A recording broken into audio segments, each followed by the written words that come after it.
జగన్ కేసులో అప్రూవర్‌గా అంటే ఏ2గా ఉన్న విజయసాయిరెడ్డి అప్రూవర్‌గా మారే అవకాశం ఉంది అని అంబటి రాంబాబు వ్యాఖ్యానించారు సార్. నిజంగానే విజయసాయిరెడ్డి అప్రూవర్‌గా మారితే జగన్‌కేమన్నా నష్టం ఉంటుందా? ఎంత నష్టం ఉంటుంది? సో, నిన్న అంబటి రాంబాబు ఏం చెప్పారు సార్ ఈ విషయంగా? నిన్న అంబటి రాంబాబు ఒక బాంబు పేల్చాడు. అదేంటంటే విజయసాయిరెడ్డిని అప్రూవ్‌గా మారమని ఒత్తిడి చేశారని విజయసాయిరెడ్డి చెప్పాడు. అయితే ఎవరు చేశారనేది విజయసాయిరెడ్డి చెప్పలేదు. అది చెప్పాలి. అంటే విజయసాయిరెడ్డిని అప్రూవ్‌గా మార్చి జగన్ కేసులో శిక్ష పడేట్టుగా చేసి జగన్‌ని జైలుకి పంపించి జగన్ కెరీర్‌ని పొలిటికల్ కెరీర్‌ని నాశనం చేయాలనేది ప్లాన్ చేస్తున్నారు. ఇది ఎవరు చేస్తున్నారో విజయసాయిరెడ్డి బయట పెట్టాలి అనేది అంబటి రాంబాబు మాట్లాడాడు. అంటే గత కొంతకాలంగా విజయసాయిరెడ్డి రిజైన్ ఎందుకు ఇచ్చాడు అనేది చర్చ. అవును సార్. దీని వెనక ఎవరున్నారు అంటే చంద్రబాబు ఉన్నాడా, మోడీ ఉన్నాడా? మోడీ ఉంటేమో జగన్నే మోడీ కుమ్మక్కయ్యి జగనే రిజైన్ చేయించాడు. మోడీకి అనుకూలంగా రిజైన్ చేయించాడు. ఎందుకంటే 2028 వరకు ఈయన టర్మ్ ఉంది. అయినా కూడా 3 ఏళ్ల ముందే రిజైన్ చేశాడంటే ఎందుకు చేశాడు? దాని వెనక ఏదో వ్యవహారం ఉంటుంది కదా. ఆయనైతే ఏం చెప్తున్నాడంటే నేను వ్యవసాయం చేసుకోవడానికి రిజైన్ చేస్తానంటే అది ఎవరు వాళ్ళ ఇంట్లో పనిచేసే వాళ్ళు నమ్మరు, బయట వాళ్ళు నమ్మరు, ఎవరు నమ్మరు. ఎందుకంటే ఆయనకి సడన్ గా ఈ వయసులో 60 దాటింది, ఆయనకి ఈ వయసులో పోయి ఆయన వ్యవసాయం ఏం చేస్తాడు, అది ఏం జరిగేది కాదు. రెండోది ఆయన వ్యవసాయం చేయడం కోసం ఆయన రాజ్యసభ సభ్యుడిగా రిజైన్ చేయాల్సిన అవసరం లేదు. ఆయన గత 9 ఏళ్ళుగా రాజ్యసభ సభ్యుడు యాక్టివ్గా ఉన్నాడు వైసీపీలో. సో ఆయన 40 ఏళ్ళుగా వైఎస్ఆర్ ఫ్యామిలీతో సంబంధంలో ఉన్నాడు. ఆయనకి కొన్ని దాని ఏమంటారు హైస్ అండ్ లోస్, ఎత్తుపల్లాలు ఉండొచ్చు పార్టీలో. ఒక్కోసారి పార్టీలో జగన్ ఈయనకి రైట్ హ్యాండ్గా ఉన్నాడు, తర్వాత ఈయన రైట్ హ్యాండ్ పొజిషన్ పోయింది. ఆయన ఎవరు సజ్జల రైట్ హ్యాండ్లోకి వచ్చాడు. సజ్జల వల్ల అనేక మంది నాయకులు ఇబ్బంది పడినట్టుగా ఈయన కూడా ఇబ్బంది పడ్డాడు. అవన్నీ కూడా ఆయన ఓపిక్గా భరించాడు. అట్ ద సేమ్ టైం ఎప్పుడైనా ఇవాళ రాజకీయాల్లో యాక్టివ్గా ఉంటే కేసులు అనేవి ఖచ్చితంగా వస్తాయి, జైలుకి కూడా పోవాల్సిన పరిస్థితి వస్తుంది. ఆ రకంగా ఆయన మీద కూడా అక్రమాస్తుల కేసు, జగన్ మీద అక్రమాస్తుల కేసు కాంగ్రెస్ గవర్నమెంట్ పెట్టింది. అప్పుడు సోనియా ప్రభుత్వం. ఈయన ఏ2గా ఉంటున్నాడు, జైలుకి వెళ్ళొచ్చాడు. అన్నిట్లో కూడా జగన్కి అండగా నిలబడ్డాడు, జగన్ కూడా అతనికి అండగా నిలబడ్డాడు. సో ఈ క్రమంలో 40 ఏళ్ళుగా ఏ ఫ్యామిలీకి అయితే ఆయన సర్వ్ చేశాడు ఆ ఫ్యామిలీకి యాంటీగా ఇవాళ ఆయన అప్రూవర్గా మారుతాడా? ఎందుకంటే ఆయనకి కొన్ని రకాల ఇప్పుడు పాలిటీషియన్ అందరినీ మనం దారుణమైన వదవులను ఇంకోటనో చెప్పలేము. వాళ్ళు హ్యూమన్ బీయింగ్స్లో ఉండే మంచి చెడు విలువలు అన్నీ వాళ్ళల్లో కూడా ఉంటాయి. కాకపోతే మనం ఏంటంటే బ్లాక్ అండ్ వైట్లో మనుషులను చూస్తాం జనరల్గా. కాబట్టి వీళ్ళు చెడ్డవాళ్ళు, వీళ్ళు మంచివాళ్ళు, వాడు రాక్షసుడు, ఇతను దేవుడు, ఇలాగా ఉంటాయి. అది కాకుండా చూసినప్పుడు ఈ వయసులో ఆయన ఈ స్థాయిలో ఎందుకు అప్రూవర్గా ఒకవేళ మారాలనుకుంటే ఎందుకు మారుతాడు అన్నప్పుడు ఈ వయసులో ఆయన జైలుకి పోయే అవకాశం ఉంటే మారచ్చు. ఎందుకంటే నేను శిక్ష పడి నేను 2-3 ఏళ్ళు పోయి నేను జైల్లో ఈ వయసులో కూర్చోలేను. జగన్ అంటే యూత్ కాబట్టి అతను ఉండగలడు, నేను ఉండలేను ఇప్పుడు. కాబట్టి ఉండకుండా ఉండాలంటే ఏం చేయాలి? అప్రూవర్గా మారితే నువ్వు జైలుకి వెళ్ళవు అనేది ఆఫర్ ఇచ్చారనుకో, అప్పుడు ఆయన మారే అవకాశం ఉందా అంటే ఉంది. అప్పుడు ఏంటంటే అదేదో పతంజలి నవల్లో ఒక కుక్క ఉంటుంది అనమాట, గోపాత్రుడని.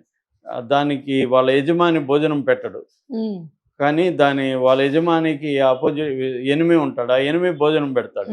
ఇప్పుడు ఇది యజమాని దగ్గర ఆకలితో ఉండాలా, శత్రువు దగ్గర భోజనం తినాలని డైలమా వస్తుంది. ఆ డైలమా వచ్చినప్పుడు ఇదేమనుకుంటుందంటే ఆకలి తీరే వరకు ఆకలి ముఖ్యం, ఆకలి తీరిన తర్వాత విశ్వాసం ముఖ్యం. సో అని అది నిర్ణయించుకొని ఆ భోజనం వేళకు భోజనం తినేసి మళ్ళీ ఇక్కడికి వచ్చేస్తుంది. అలాగా ఒక్కొక్కసారి మనం 50 ఏళ్ళ యజమాని దగ్గర ఉన్న ఆకలి ముఖ్యమా విశ్వాసం ముఖ్యమా అన్న థీమ్ వచ్చినప్పుడు మనిషి ఎవడైనా ఏం చేస్తాడు? ఆకలితో నకనకలాడి చనిపోలేరు కదా. అలాగే ఈయన జైలు ముఖ్యమా విశ్వాసం ముఖ్యమా అని ఈయనకి వచ్చింది ఇప్పుడు డైలమా వచ్చుంటే ఖచ్చితంగా జైలు కంటే విశ్వాసం ముఖ్యమే అని అనుకునే పరిస్థితి లేదు ఆయనకి. ఎందుకంటే అలా అనుకుంటే జైలుకి వెళ్ళాలి, దాన్ని అనుభవిస్తాడా? కొంతమంది అలా అనుకొని వెళ్ళిన వాళ్ళు ఉన్నారు, మరి వెళ్తాడా అనేది తెలియదు. ఏదేమైనా అదొక యాంగిల్.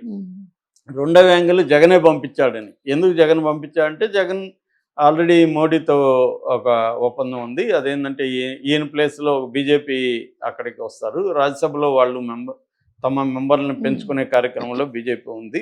సో అందుకని జగన్ కూడా కోఆపరేట్ చేసి గతంలో కూడా చంద్రబాబు తన 4 ఎంపీలని బీజేపీలోకి పంపించి తను సేవ్ అయ్యాడు. అప్పుడు కూడా ఇలాంటి ఒప్పందమే చంద్రబాబు చేసుకున్నాడు అనేది చెప్తారు.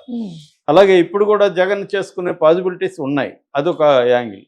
కానీ ఈయన ఎందుకు ఇప్పుడు అంబటి రాంబాబు ఈ విషయాన్ని తీసుకొచ్చాడు అంటే ఏమన్నా ఆ యాంగిల్ ఏమన్నా ఉందా? ఎందుకంటే వైసీపీలు ఎవరు కూడా ఇప్పటివరకు ఆయన మీద విఎస్ఆర్ అంటారు ఆయన్ని, విజయసాయి రెడ్డి మీద యాంటీగా మాట్లాడలే, ఇంకా పాజిటివ్గానే స్పందించారు. జగన్ కూడా ఇప్పటివరకు ఆయన గురించి ఎక్కడ మాట్లాడలేదు. లండన్లో ఉన్నాడు అనుకున్న జగన్, అయినా కూడా ఎక్కడ మాట్లాడలేదు. నాయకులు కూడా ఎవరు మాట్లాడలేదు. లండన్లో ఉన్న జగన్ ఈ పాటికి తన వాళ్ళ ద్వారా, రోజా ద్వారా, వాళ్ళ ద్వారా అటాక్ చేయించుండేవాడు, ఎవరు చేయలేదు. పైగా ఆయన మళ్ళీ రావాలని కోరుకుంటున్నాము అనేది కూడా, ఆయన ఏ పని చేసినా కూడా అది బాగా జరగాలని, వ్యవసాయం ఇంకోటి చేసినా కూడా బాగా జరగాలని కోరుకుంటున్నాం అన్నట్టుగానే ఇచ్చారు. ఆయన కూడా జగన్ కానీ ఇంకొకరిని కానీ విమర్శించి బయటకు పోలేదు. జగన్ ఎంతో చేశాడు, ఆయన బాగుండాలని, మంచి జరగాలని కోరుకుంటున్నాను, నాలాంటి వాళ్ళు 1000 మంది పోయినా జగన్కి ఏమీ ఇది లేదు, నాకు భారతం ఎంతో చేసింది, ఆమె కృతజ్ఞతలు, ఇవన్నీ చెప్పాడు. సో ఇవన్నీ ఉన్నప్పుడు ఆయన ఎందుకు అప్రూవర్గా మారుతాడా? ఆయన మీద నిజంగా మోడీ ఆయన అప్రూవర్గా మార్చి ఇతన్ని జైలుకి పంపిస్తాడా? ఒకవేళ మోడీ చేయకపోతే చంద్రబాబే ఈ పని చేస్తాడా? ఎందుకంటే చంద్రబాబు ముందున్న ఇమ్మీడియట్ కర్తవ్యం ఏంటంటే జగన్ని కంప్లీట్గా రాజకీయాల నుంచి పక్కకు తొలగించాలి. అది చంద్రబాబు కేసులు పెట్టి అరెస్ట్ చేయొచ్చు. ఆల్రెడీ జగన్ మీద కేసులు ఉన్నాయి, అనేక మద్యం, ఇసుక ఇలాంటి రకరకాల కుంభకోణాల్లో ఆయన పేరుంది.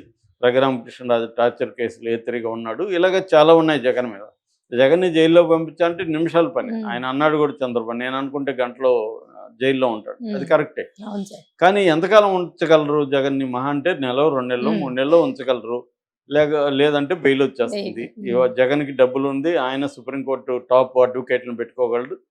ఆల్రెడీ ముకుల్ రోహత్గి ఇలాంటి వాళ్ళు ఆయన తరఫున పనిచేస్తున్నారు కాబట్టి బెయిల్ వచ్చేస్తుంది. వచ్చేస్తే ఆయనకి సింపతి కూడా రావచ్చు, జగన్కి వాళ్ళ కేడర్ యాక్టివేట్ అవ్వచ్చు. చంద్రబాబు విషయంలో అదే జరిగింది. అందుకని చంద్రబాబు ఈ పందా ఎన్నుకోవడానికి రెడీగా లేరు. అంటే జగన్ని జైల్లో పెట్టడం వల్ల మనకి లాభం కంటే నష్టమే జరగచ్చు అని చంద్రబాబు. అందుకని రెండో మెథడ్ ఏంటి? ఆల్రెడీ అతని మీద కేసులు ఉన్నాయి. ఏది? అక్రమాస్తుల కేసులు. ఈ అక్రమాస్తుల కేసుల్లో గత 11 ఏళ్ళుగా ఆయన బెయిల్ మీద ఉన్నాడు. దీంట్లో కానీ ఇప్పుడు ఆయనకి శిక్ష పడేటికి చేయాలంటే బలమైన సాక్ష్యాధారాలు ఏమీ ఆ కేసులు కనిపించట్లేదు. ఆల్రెడీ 1 by 1 దాంట్లో ఉన్నోళ్ళు నిర్దోషులుగా బయటకు వస్తున్నారు. అదేమీ తేలేటికి కనిపించలేదు. అందుకని అప్రూవర్గా దాంట్లో ఏటుగా ఉన్న వ్యక్తి కానీ అప్రూవర్గా మారితే ఈయనకి, ఎందుకంటే ఈయన చార్టర్డ్ అకౌంటెంట్ కాబట్టి ఆ కంపెనీకి సంబంధించిన లోటుపాట్లు, డాక్యుమెంట్స్ అన్నీ తెలిసింది, ఎలా మ్యానిపులేట్ చేశారు ఏంటి అన్నీ తెలిసింది. కాబట్టి ఈయన కానీ అప్రూవర్గా మార్చుకుంటే ఈజీగా జగన్కి కన్విక్షన్ పడే అవకాశం ఉంది. జగన్ కన్విక్షన్ పడితే ఆయనకి 2 ఏళ్ళ పైన కానీ జైలు శిక్ష పడితే ఆయన రాజకీయాల్లో పోటీ చేయడానికి, దాదాపు 8 ఏళ్ళంతా పోటీ చేయడానికి అనర్హుడు. ఇంకా ఆయన తరఫున ఓన్లీ భారతిరెడ్డి మాత్రమే నిలబడాల్సి ఉంటుంది. చెల్లి కానీ తల్లి కానీ లేరు. భారతిరెడ్డికి ఆ కైండ్ ఆఫ్ కేపబిలిటీస్ ఉన్నాయో లేదో తెలియదు ఇప్పటికైతే మనకి. ఆమె ఒక వ్యాపారవేత్తగా ఉంది తప్ప రాజకీయాల్లో ఇప్పటివరకు ఆమె ఏమీ యాక్టివ్గా లేదు. వచ్చినా ఆమెకు టైం పడుతుంది. కాబట్టి ఈ లోపల లోకేష్ని సీఎంగా ఎస్టాబ్లిష్ చేయొచ్చు అనేది చంద్రబాబు ముందున్న కర్తవ్యం. పవన్ కళ్యాణ్ కూడా అదే గోల్ ఉంటుంది. ఎందుకంటే జగన్ లేకపోతే ఆ ప్లేస్లో పవన్ కళ్యాణ్ ఉంటాడు. ఎందుకంటే జగన్ ఉంటే ఒక భయం అయితే ఉంది వీళ్ళకి. ఎందుకంటే ఆల్రెడీ 40% ఓటు షేర్ ఉంది, ఆయన దగ్గర డబ్బులు ఉన్నాయి, ఆయన దగ్గర మళ్ళీ క్యాండిడేట్లు ఎవరు తనకి గెలుస్తారనుకున్న క్యాండిడేట్లను పెట్టుకొని వాళ్ళకి డబ్బులు